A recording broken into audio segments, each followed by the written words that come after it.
What's going on, Commonwealth, and welcome back to another great episode of the Bluegrass Soccer Cast, your home for all things soccer right here in the beautiful North of Kentucky. I'm Jimmy, that's John, and we are a little bit late because of some more technical difficulties. I feel like it gets harder and harder every week sometimes to do this show. But hey, we made it through and we're here. John, how are you doing today, sir? I'm good. I'm very Yeah? good. How are you? I'm good. I'm feeling very basic today. I've got my Taylor Swift hoodie on and my black Stanley. So, for all the Swifties out there, this is your podcast. This one, not the one with Travis Kelce. No. This is the one you want to watch. Has your wife or are you a big Swiftie? I'm not a huge Swiftie. My wife is, but I like her music. Like, I'm Maybe as not well. anti Swiftie, but I Good, also think good. it's Don't get them on our a bad bit. side. It's a bit of. All I want to say is the woman can take over the world if she wanted to. Literally, run for president and she would win. I don't know about that. I don't like seeing the numbers. Here's the only issue where I don't know about that is that some of her base is not of voting age. True. Very good point. That's kind of important if you're going to run for office. John, I'm going to opt to skip our question of the week or question of the show because we're a little bit late, and let's dive on into some news as we go off the top. John, breaking news over the past weekend: two new semi-professional teams coming into the region. The first one was kind of a surprise to me. According to a source, FC Leopards BGKY, which is a team of mostly refugees and like their families and stuff like that here in the Bowling Green area, is going to be added to the UPSL Kentucky Tennessee Premier Division. Um, I'm honestly kind of shocked because from what I'd heard from other sources within the UPSL, that they were kind of cautious of some of these smaller teams that didn't quite have the funding that bigger clubs like St. Louis City Academy or FC Cincinnati Academy that are coming into the league starting in the spring, or into the conference, I should say, starting in the spring. They were a little cautious of adding them, but here we are. John, any kind of thoughts from you on what this team could be? I have no idea, honestly. That's the thing with that I tell people all the time, and the stuff I do with protagonists and the stuff I've had conversations with them, and they're like the issue with the Midwest, the like regional Premier Leagues, the MPSL, UPSL, even NISA, is the stability of these clubs are so much up in the air. And Yeah. they're so like you have no idea where these people coming from. If they're even gonna play a game like what, Metro Louisville, did Metro Louisville even play games? They did. They played. They had a couple of seasons in like 7v7, that kind of format, and then they made one UPSL season, and then they kind of got caught up in the whole planning phase of the what was that? The 7v7 TST, because that was the main brain trust of Velita FC. So they had at least one UPSL season. And I think what hurts American soccer is that it doesn't have that full structure of like tiny jumps Mm-hmm. like Europe or England does. Um, like in the latest one of the latest episodes of Welcome to Wrexham, they talk about a team. I think it's I can't pronounce them, but they started as like a Sunday league team. Oh, a Of lot just of teams did. I mean, but no, Sheffield Wednesday. this is like modern, Oh, okay, like a modern Sheffield. like within the last 20 years, 20, 30 years, Hmm. and they're in the National League now. Wow. Um, Yeah, they have like a record for the most promotions in the span. They essentially average a promotion every 2 years. But like there's like they have each little level is just a little more money having to spend, just a little bit more type thing to stay up and be competitive. That doesn't really exist in America. Like there's it's kind of hard to determine like how much money you need to be in the NPSL, UPSL, or the regional leagues, because some of it is, you could argue, you could make the players more independent of themselves, where they have to get like on their own money, their own sponsors. You could do the route of like the whole team doing it. It's just they're not as well regulated by the leagues. So it's very hard to determine. It's like, okay, what is the actual level of financial backing you have to have for a team to exist?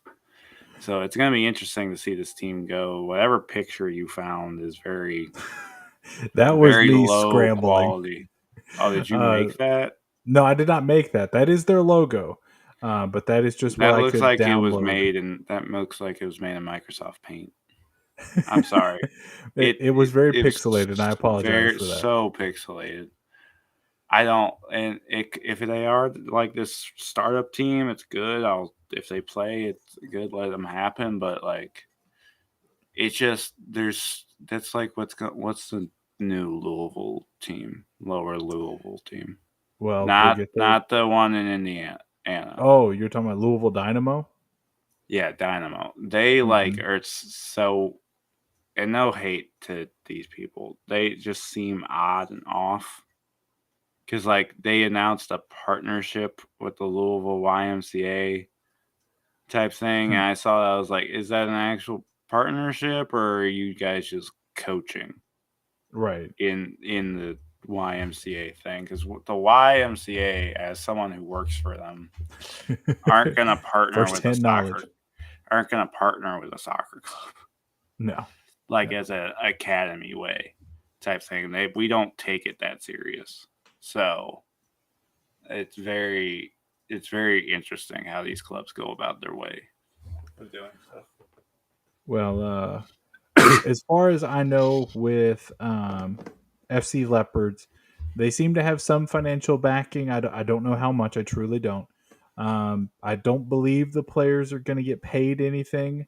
Honestly, I would be kind of surprised if they did.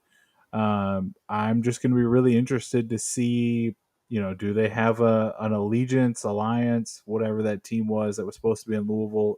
Do they have a, hey, we're here, we're ready to go, and then they don't even make it to the game, or do they actually make it into play? And I really hope they do.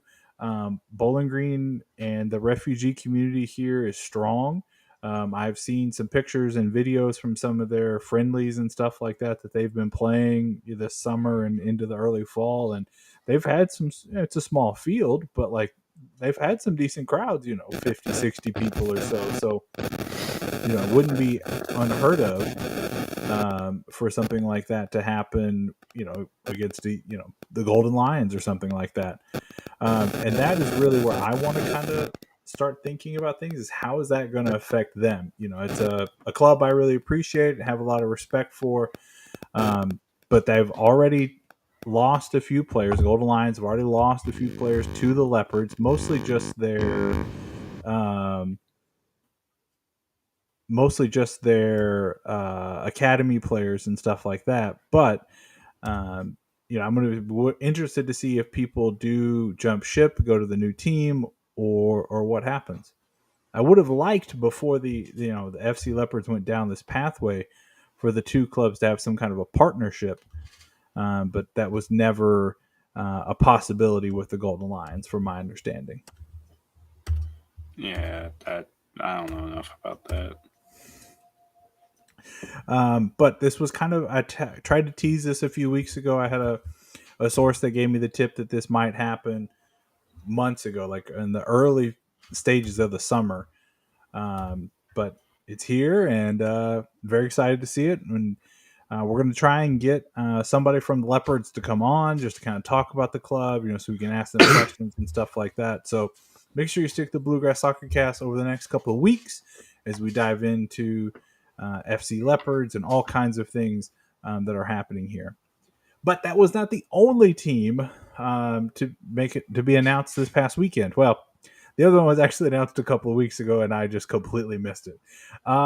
Louisville will have a new team. Well, Louisville-ish, Louisville metro area will have a new team as the Southern Indiana United will be coming in. They're playing across the river in, was it Jeffersonville, Indiana.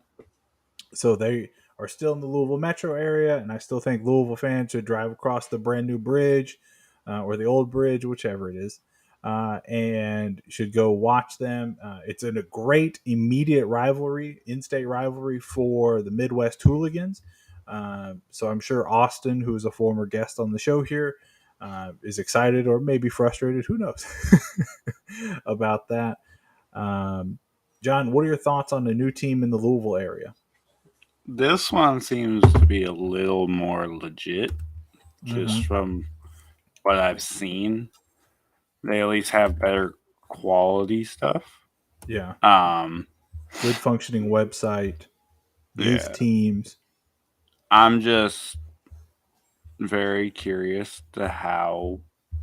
Again, I don't know where they're fully coming from. That sense, they seem to have good backing, but it could just all be a smokescreen. They just have the right person in that role to make stuff. So Yeah. it's gonna be interesting. Like Oh, I don't and know how to feel fully about this.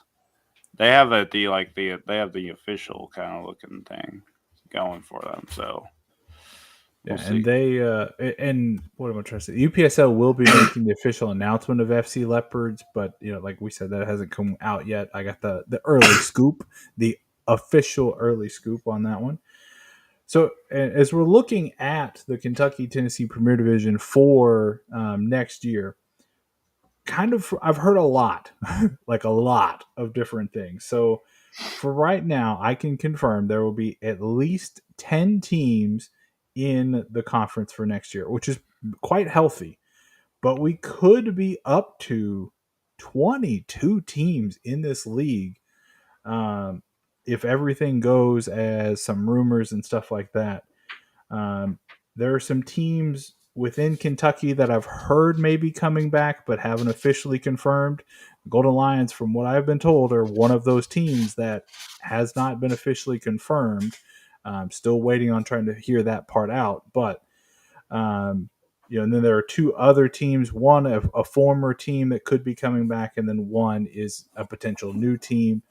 Um, in Tennessee, I've heard a rumored Chattanooga team. Don't know much about it. And then outside of Kentucky, I've heard of several teams that could be coming in. You've already got St. Louis City Academy. You've already got FC Cincinnati Academy, the Midwest Hooligans, now the Southern Indiana United, all in there. But I've also heard a little bit about Valhalla FC, which is like north of Cincinnati, potentially being interested in coming in. That would be a big brand for the UPSL to pull them in. And then I've also heard of a potential St. Louis, a second St. Louis team. And there was one last year, so I'm not for sure if it's that team coming back or if there's another announcement on the way. I did hear a more official rumor on the St. Louis team back at the beginning of, gosh, the very end of spring, very early summer. But I'm not for sure where that team is at. So it's going to be exciting when the spring comes around for semi-professional soccer here. Like I said, up to 22 teams in the conference could be crazy. John, any kind of final thoughts on semi-professional ball updates? Honestly, no idea. Um, it would be interesting. Like I said, it's going to be interesting to see how these pan out. I think we're in a middle of a soccer surge right now. Indeed, we are. So, and here's my thing with these: I'm all for it, but the issue I have is that we need to see with the wave, there's going to be some crashes. So I'm Yep. curious who's going to crash. Yeah, and if you don't have good financial backing, from what I've been told, or at least have a demonstration of the potential for good financial backing, leagues like the UPSL, NWSL, or I'm sorry, NPSL, my apologies, are not willing to take chances on teams unless there's potential there. So I'm hopeful, but John, with all that out of the way, let's now go to the bottom line. Big jam packed weekend with a lot of games. with a lot on the line. I mean, literally, John, everything from making the playoffs, hosting playoff games, and the like were all on the table. But, John, I want to start with Lexington, actually, because I thought they had a pretty good performance this past weekend. John, kind of walk us through what happened in Lexington's last match of the season. So they played really well. They got a little lucky against Greenville, a little unlucky. Very unlucky at the end. Well, the worst part is that it was against Luke. And here's the thing: some people like wanted to hop on that like the sub was a terrible choice of win to cost us the win. Firstly, it's the end of the year. We're eliminated from the playoffs. The win means jack. Yep. Honestly, in the Other grand than scheme of Nacho getting things, the win for his yeah, career record. yeah. In the true grand scheme of things, it literally means nothing. You could say it's a moral thing, but I feel like personally, knowing the locker room, they much would have rather seen Luke come in and play than like, no, I'm not putting him in. I want to secure the win type thing. When it literally was like, well, we're done regardless after this game. If it's like Tormenta, who didn't get the win they needed, that's one thing. But it didn't. It was a draw. Right. Anyways, um, gave him a shot. It was nice. The substitution that John is referring to, 94th minute, the first ever USL Academy signee, Luke Phillips, subbing into the game for goalkeeper. Who started that game for them? Causey. Causey. So that was where that sub happened. And Luke is 94th. 16. Yeah. He's nearly 17, but he is 16. Like it, giving him even some minutes, yes, it led to an equalizer that really wasn't on his fault. He got his hand there the first time. It was just a bad rebound. Yeah, not much he could do about that. Yeah, like there's bigger things than wins sometimes when you're fully eliminated from the playoffs. Like there was genuinely nothing on the line for us there. For Greenville, there was stuff on the line, but for us, there was nothing. Like in full honesty, But they it got was one. nice to get, what was that, a 82nd minute tying draw, or Jesus, We 82nd got minute to lucky take with the that lead. cross. We got lucky with that It was a cross. pretty nice cross, though. I just watched It the was a replay nice again. cross, but I have no idea how, like, Yeah, what even happened there. bobbled around off the top and in. Like, Yeah, but it was a nice cross from Tate. It was good. Um, but well, yeah, they ended the season well. It was a good match against a good team, type of thing, and that's really all that matters, truly. And I'm interested to see how we go into this off season and what it has in store for us. yeah, it was a highly competitive match against a playoff team, right? And I think that's Yes. all I wanted to see from them. I wanted to see the fight. Yeah, I would have liked for Coach Nacho to get that win, but is what it is, right? They played hard. They did not give up, and they came out swinging and just kind of unlucky there at the end with a young kid in the goal. And I agree with you, though. I would have much rather have had him in there to get that experience, to get that off his back, so that if he comes in next year as the backup, let's say, he's a little bit more relaxed, a little bit more used to how it should function. Um, so, John, what were kind of some of your biggest highlights from this season? First season, first game, first win. The Knights penalty save, blowing at, being the last team to beat Omaha. Um, the comeback win in Oco. That There was was probably my favorite.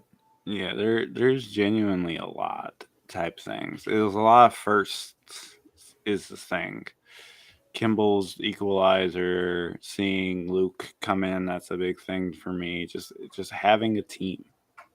Yeah, Like It's And that's been rumored for so long. It's so many different places of where a stadium could be. In front of Red Mile, uh, downtown, which rip.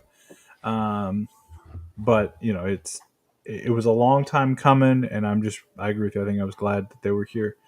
We will have a further deep dive, reflective conversation on our podcast on the 25th, October 25th, that Wednesday of next week, with a special guest, Tyler Cranes from from Cranes Kicks Lex podcast. So make sure you come back on next Wednesday, the 25th, as we will kind of reflect on the past season, and then talk about the future. But, John, it's just kind of a parting shot here on the Lexington season. If you could give it one word, how would you describe it? Putting you uh, on the spot. one word. I would just say Yep. memorable. It's the inaugural season. Like it or not, people. There's gonna be some stuff that we miss from this, even if next year we win the championship or whatever. Mm-hmm. There's things you're gonna miss. There's players you're gonna miss because I'm saying it right now. Not all the players are gonna be back. There's just stuff you'll miss from the inaugural year. Indeed, indeed.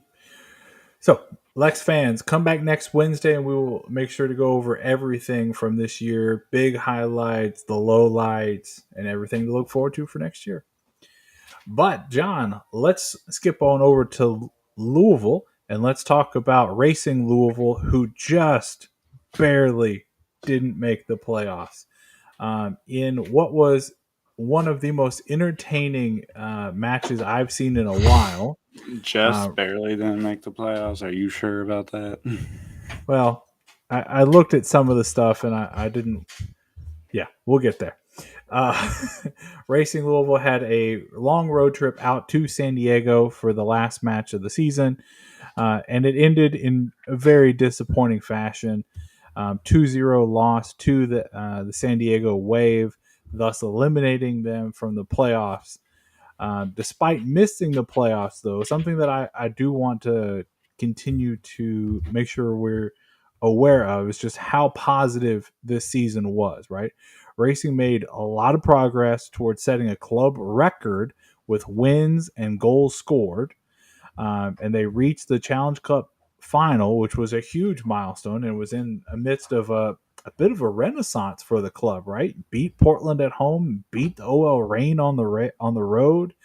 Fell up short against North Carolina in the Challenge Cup final, but that was such a good stretch for them, and I just really think that there's a promising, bright future ahead for Racing Louisville. They've got a lot of young talent now. The hardest part, what I think, will be can they keep all of this World Cup caliber talent in Louisville? John, what did you kind of see from the match? And then, what are your kind of immediate thoughts in the moments after their season ending? Listen, they had a good game, or they had a good season. I wouldn't necessarily say the game was good. The defense played okay, but they had the same issues they've had all year in the attack. Just couldn't get attack when they had to get goals. Now, granted, not everything else went their way. Portland got blown out. Yep. OL rolled. KC tied, but they needed a win. The Pride won. Literally nothing went their way. Even if they Yeah. won the match, nothing went their way. So you could argue the win would, even if they won, they would have been all for naught. But it felt like after that first goal went in, especially after the second, The Alex Morgan one. yeah, they just looked like they were going through the motions at that point. Yeah. Yeah. When they went down two, it was body language was quite negative. John, kind of looking back on this season, what were some of your highlights from Racing Louisville? That was that run in the Challenge Cup. It was having 6 World Cup stars and do really good at the World Cup. Beating Portland was a big one. Honestly, They had a good year. There was a lot of matches they were in, I would say, but that's really it. It was, in my opinion, the season was more disappointing than anything because you saw the potential, but you never saw the execution. Yeah, yeah, I have to agree with you on that. It is a smidge disappointing, right? Like you have all of this talent, and I get it, right? Like building a team is not easy, and getting people to work together and to fight for a common goal is not easy. But when they went on the run in the Challenge Cup during the World Cup, and then that second run with Portland, OL Reign, and North Carolina, when they went on both of those runs, like you could see that there was depth in some of the non World Cup stars, and then you could see that there was talent in the top end stars because you were watching them at the World Cup. But what did we not see from this team all year? Consistency.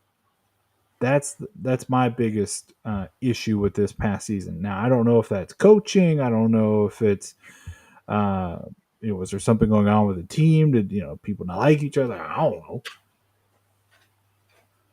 I can't. I have no idea, honestly. Well, if you're interested and you want to hear more about Racing Louisville and talking about the season that they've had and what to kind of look forward to this off season, on Wednesday of this week, so what is that? The 18th, we will have Caitlin Whiteside from Butchertown Rundown on the show, and she will be here to kind of break down all things Racing Louisville and talk to us about everything that went good for this year, the things that went bad, some of the highlights, as well as looking ahead to the off season and to what to expect next year in the NWSL.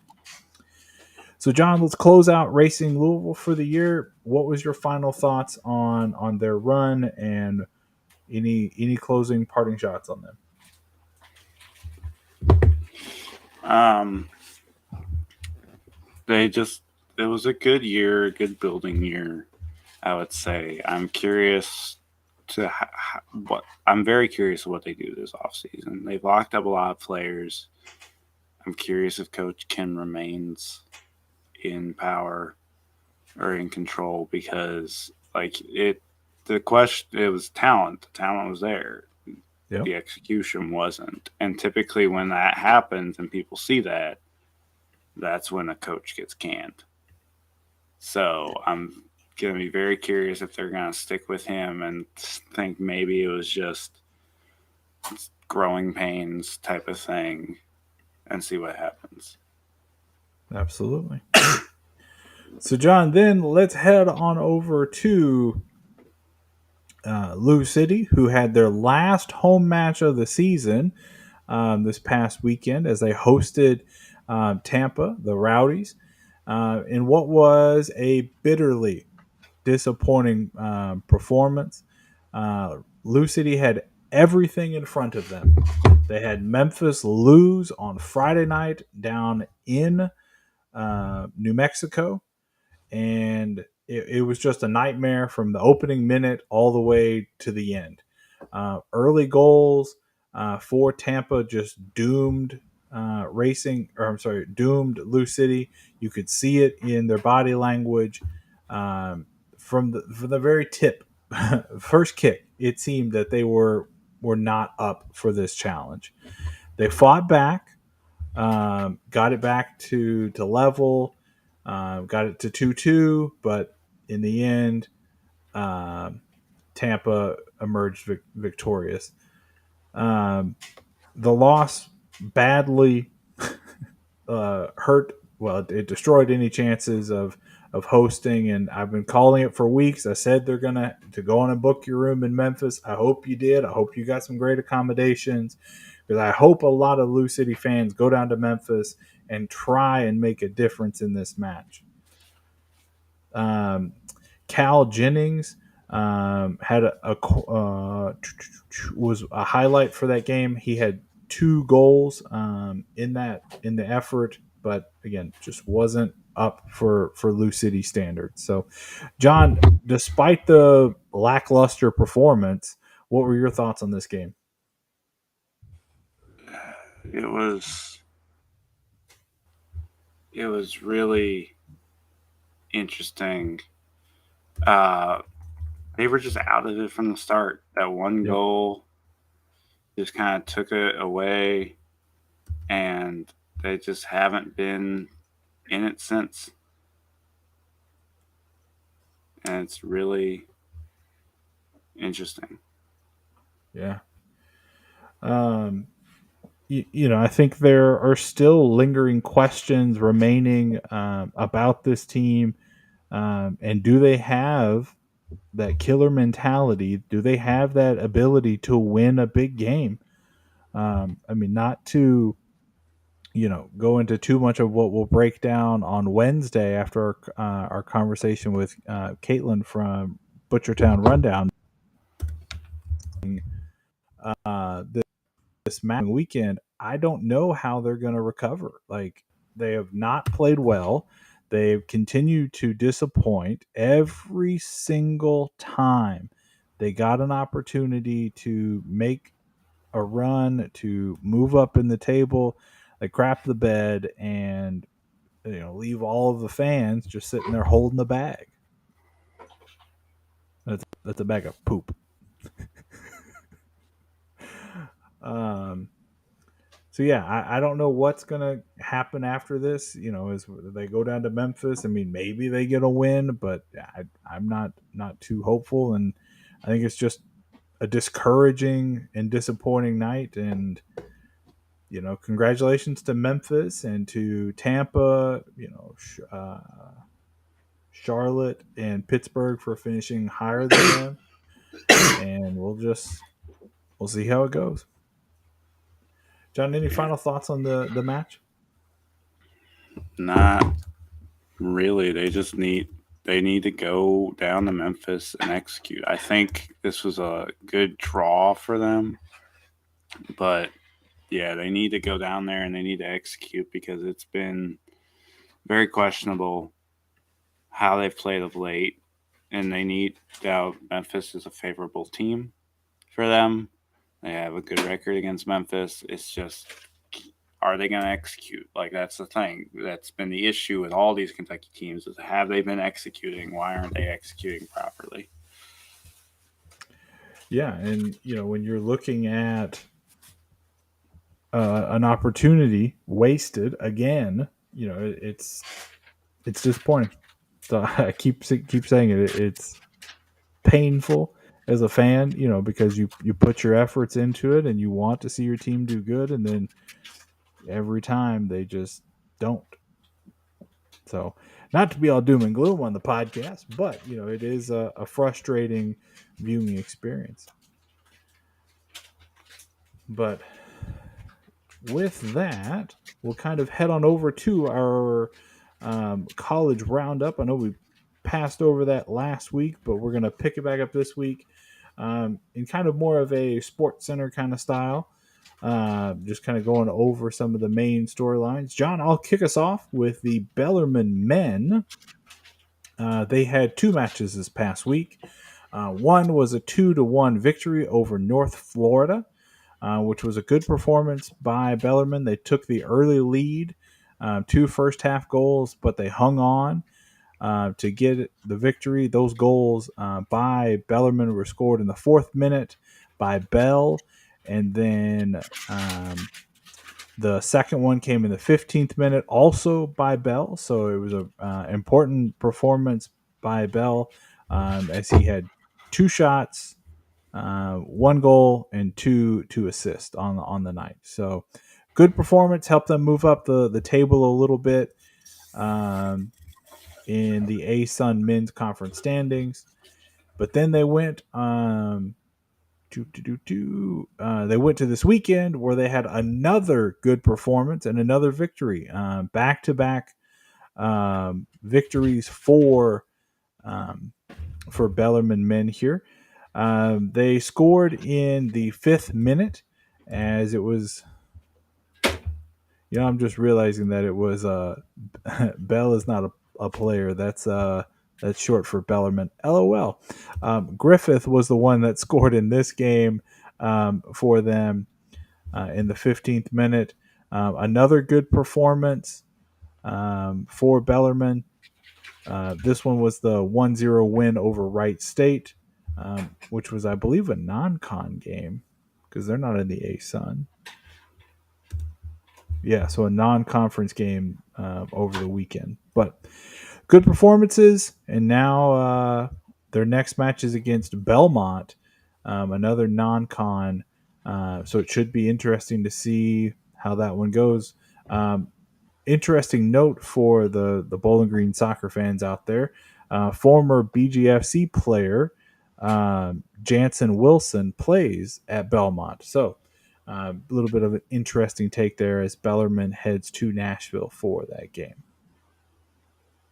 We'll stick with the Knights, and we will go over to the Bellarmine women as make sure I got them in the right order here. Uh, yes, they had a little bit of a tougher week. They fell 1-0 to the number one team in the ASUN women's division. I don't know, lack of a better phrase. Florida Gulf Coast. They fell 1-0. The goal came in the second minute of the action for Florida Gulf Coast, so it was a tough result to see, but it was showing improvement. The Florida Gulf Coast team is a really, really good team. They only had one conference loss heading into the game, so a very tough opponent for anyone. And as the Knights are continuing to build their program, that was not something that they could do on that night. So they then moved into the weekend where they had a little bit of a disappointment. An early 2-0 lead over the Stetson Hatters. First half goals in the 8th minute by Spurlock, and then in the 20th minute um, by Spurlock as well.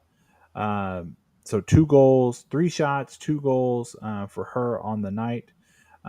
But then in the second half, they gave up 3 consecutive goals to the Hatters, giving them their 8th loss of the season and just really pushing them further down the table. And now I'm not for sure if they will even make the ASUN Women's Conference Tournament. John, let's pass it over to you. So Eastern had a so week. They dropped at home against Stenson. Got shut out in that match 1-0. But they tied against Florida Gulf Coast 1-1, with the goal scorer in that match being Rachel Robinson, her first of the year. And with that result, they did clinch a spot in the ASUN tournament this year. So they have now a shot at the NCAA tournament. So they got I think they were the 4th seed, right? Or am I misremembering I that? think they've clinched a spot. They were the third or fourth team to do so, but they're still they still have to play Bellarmine. So I think there's still like slots to be, like, the seeding has yet to be decided. Gotcha. Going over to the big school of Kentucky, the men ended their losing streak of 4 matches to go on a 3-match tie streak. So Hey, it's better Kentucky, than it was. the men are still 7 matches winless. Now with a 0-0 draw against JMU. Uh, what really can be said about the team at this point is kind of the season's basically a wash. If you want to say so, I kind of say so. They went into this as basically national champion hopefuls, and they have dropped the ball severely in that matter.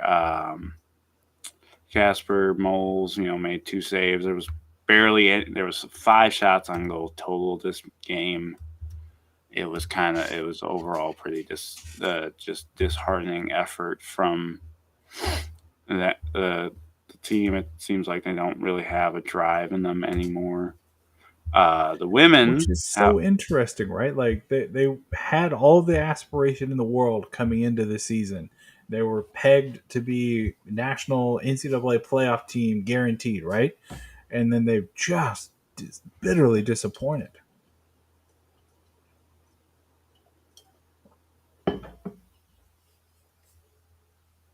and the women sadly finally lost.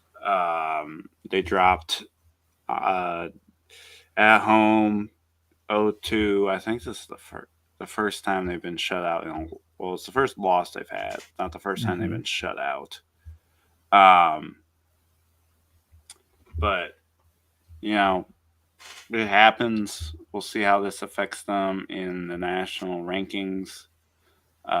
They'll go again on Thursday. They have a double match week this week uh, with two more SEC opponents. So we'll see how that goes for them.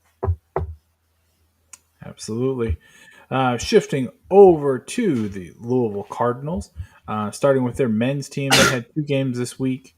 The first was a quite disappointing 2-2 draw with Ohio State. Now, for you're thinking powerhouses in all of college sports. Ohio State men's team is not that. They're 3, 4, and 5 heading into this match. So Louisville should have had a great opportunity to get a nice quality win against a Big Ten opponent, and they couldn't hang on. Louisville scored twice in the once in the first half, once in the second half. The first half goal was by McManus, and the second one was a penalty kick converted by the Cardinals to give them a 2-0 lead. But then in the 80th minute, everything just seemed to go downhill. And I don't know if they just shut down the last 10 minutes or what, but that's kind of what it seemed like. An 82nd minute goal for Ohio State, and then the backbreaker, the 85th minute goal for Ohio State to end the match in a 2-2 draw. Overall, it's a non-conference game, so it doesn't really matter as far as ACC play for the Cardinals, but still a little bit disappointing for them. But they were able to bounce back this past weekend as they hosted the Boston College Eagles, and Louisville was able to get the 1-0 victory. First half goal in the 29th minute by Barker. So good performance by the Cardinals to shut down Boston College. Boston College doesn't have a win in ACC play to this point. So it was nice that Louisville was like, okay, no, that was disappointing what we did on Thursday. Not going to do it again, and they continue to show how good they can be.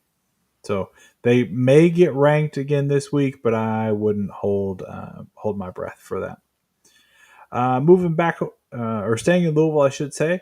Same matchup, just on the opposite side. The Louisville women had a 1-1 draw with Boston College. This one was on the road in Chestnut Hill,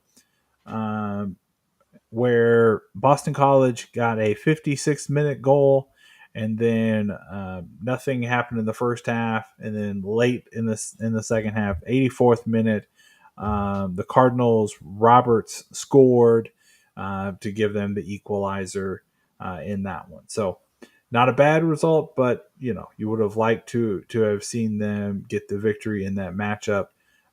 Records are pretty much identical for Boston College men and women, so it would have been nice for the Lady Cardinals to get their first ACC win, but nonetheless, it was not meant to be. Moving on from there, who's next? Moorhead. So the Eagles actually had a good week. They only played one game, but they had a 2-0 shutout win over um, Lindenwood. That moves them to 5-5-5 on the season. They are 4-1-2 in conference. The goals are scored by Ern Fit and Hida Orenberg. Well done. Sorry, she is Norwegian. Forgive me, and that moves the Eagles over. Um, Let me double check the standings, but that moves the Eagles up to second in the conference standings. Tennessee Tech is the only team that they have that is better than them, and they will be playing them on Thursday at home. So that's Wow. very much a game to watch for. So that'll definitely be Thursday's game of the day. Sticking with the opposite corner of the state, Murray State, my alma mater, had a great week, picking up two victories. The first was a 2-0 victory over Illinois State. Um, and this was a really good look for the Racers. They came out and they played pretty well against a team that you would have thought would have been an even match for them. But the Racers showed that they are the better team. Early, or about halfway through the first half, a goal scored by Haley Cole, followed by an 82nd minute winner for the Racers by Mary Hardy. So good performance by them over a team that you would have thought would have been an even match, and they showed that they were by far the better team. And then they used that momentum to get another victory this past weekend over their former Ohio Valley rivals, now a rivalry renewed in the Missouri Valley, the Southern Illinois at Carbondale Salukis. Match was highly competitive, very entertaining to watch. Um, Murray, all three goals were scored in the second half. The Racers scored in the 62nd minute. Mary Hardy, again, that lady is dangerous. Don't let her get the ball if you're the opponent. She was able to get the first one. And then 10 minutes later, the Salukis tied it up back to 1-1. And immediately after the kickoff, after the Salukis' goal, the Racers went down, got a penalty, and Morgan Bodker was able to convert the penalty and give the Racers the win. So great weekend, or great week and great weekend for the Racers, especially because it was homecoming week down there. So very good performance by the Racers all around.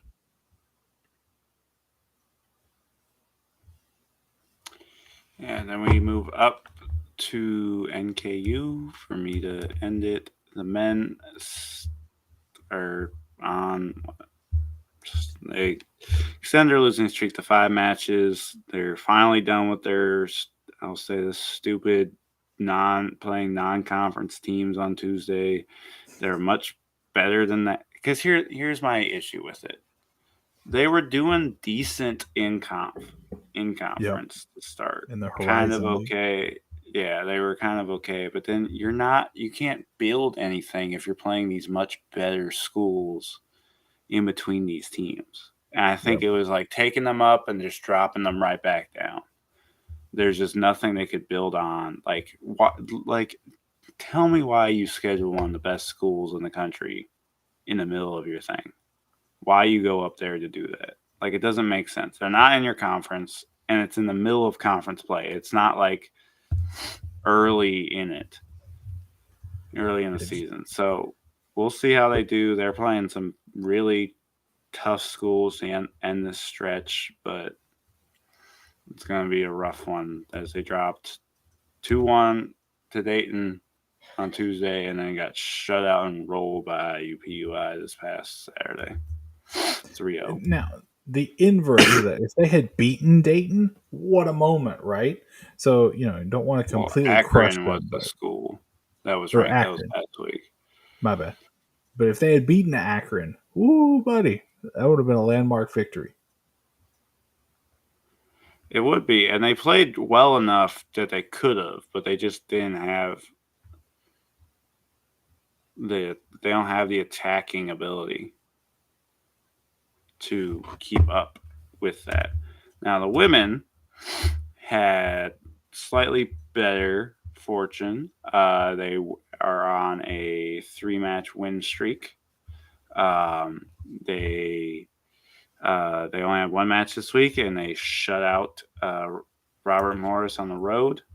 The one goal scorer for them would be Shannon Krogan, who got her first on the year. Kowalski stepped up really big, making 6 saves, and that moves them up to make sure that moves them up now to uh, they are in conference. They are now third. They're now sixth in the standings, but Milwaukee is like running away with this conference. They are only 2 points out of second in terms of conference. They just need a win, and they can be right back in that. So it's like really congested with them, and we're gonna see because they play Detroit Mercy coming up this Saturday. I think this also really helps that they're a little more spaced out towards the end. Detroit Mercy is right below, they're basically tied with NKU in terms of points, so it's going to be an interesting matchup. Absolutely. We'll close things out today with talking about the WKU Hilltoppers, who had another great week. It seemed like the soccer buzz was down here in Western Kentucky this past week. They had 2 victories this week. The first was a 1-0 victory over Louisiana Tech. Again, 2 very evenly matched rosters and 2 evenly matched records. But the Toppers were able to get a 15th minute goal by Amber Barnett. Again, another dangerous player. If she gets the ball, you should probably get it from her as soon as possible. Not saying she's messy, but like she's pretty good. There was a lot of back and forth and kind of a little chippiness in the game. But Maddie Davis, the goalkeeper, was able to keep the shutout and keep the Topper or give the Toppers the 1-0 victory. The Toppers then closed out the weekend with another 1-0 victory, this time over Sam Houston State, who had previously been above them in the standings, but the huge, was this a road, right? Yeah, road victory for the Toppers, 1-0 over Sam Houston State. Gives them the leg up now in the conference standings. Maddie Davis, again, another solid performance. Where did that go? Oh, there it is. She had a total of 3 direct saves. So that was a really good performance. And then in the 70th minute, Kayla Myers for the Toppers was able to put home a goal and give the Toppers the 1-0 victory. With the victory, the Toppers are actually up to 4th right now in Conference USA women's standings, right behind FIU, and they are hot on their heels. A couple of, what was it, 2 weeks ago or so, FIU and WKU had that 1-1 tie. This week, the Toppers will play 2 very, very tough opponents. They will play the number 2 and the number 1 teams in Conference USA. And one of those is on the road in Liberty, who's the number 2 right now in Conference USA. And then they will close out the week after, my apologies, by hosting, last home game of the season, hosting the runaway number 1 seeded New Mexico State Aggies. So some very, very important matchups the next 2 weekends for the Toppers. We'll just kind of see how they close out. They should make it to the Conference USA tournament, but hey, you know what? Crazier things have happened, right? Mm-hmm. So, John, with that, any kind of final thoughts for today, my friend? Not really. I think we're all good. All right. Oh, no, were you going to say something? It's everything's winding down. College has 3 some odd games left in their regular season. I'll be curious to see who comes to the College Cup in Louisville. Yep. That's going to be a very interesting game too, because that's December. Yeah. December at Lynn Family Stadium. I would have thought the University of Louisville would have, been able to make the run, and to start the year, I would have thought UK would have been able to make a run, but who knows? we'll see what happens. Anything can happen. I don't know necessarily if UK is even going to be in the Sun Belt Probably conference, not. but Louisville might be. So we'll see Yeah, they whatever. should We'll make the see what ACC happens. conference tournament. But well, with that, we'll kind of go on and close things out for today. We always appreciate all the support. We've got the QR code right up there that lives over my shoulder for a Buy Us Coffee account.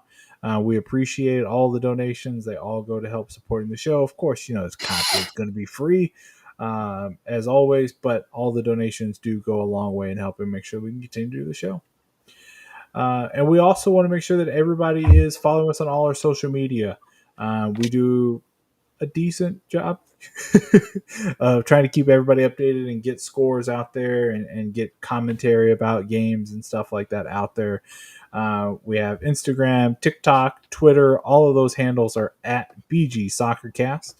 And while you're on your phone and Googling around on different social media sites of ours, check out all our podcasting platforms. We're on Spotify, Google, YouTube, Apple, Amazon, all of them. And just make sure to give all of those channels a like, a follow, a subscribe, share it with your friends as we continue to build a really inclusive podcasting community here. But with all that out of the way, I'm Jimmy, that's John, and we will see you on the next one.